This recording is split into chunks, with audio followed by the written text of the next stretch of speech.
Il 23 ottobre prossimo a Montalcino verrà consegnato il premio di rappresentanza del Presidente della Repubblica Italiana all'estense Gianluca Barbieri e agli organizzatori dell'All Star Mountain Bike, il circuito di mountain bike più ampio d'Italia.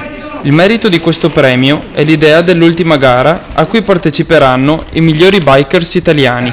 A conclusione di un campionato che ha fatto tappa in 15 regioni suddivise in Nord, Centro e Sud Italia, si svolgerà a Montalcino il gran finale, a cui parteciperanno 40 atleti per ogni girone.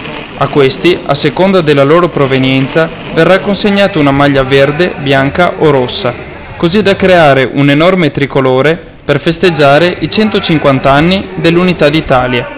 Una bella soddisfazione per Barbieri e gli altri organizzatori, che potranno così chiudere in bellezza un progetto che per la prima volta nel mondo della mountain bike riesce ad unire tutta l'Italia.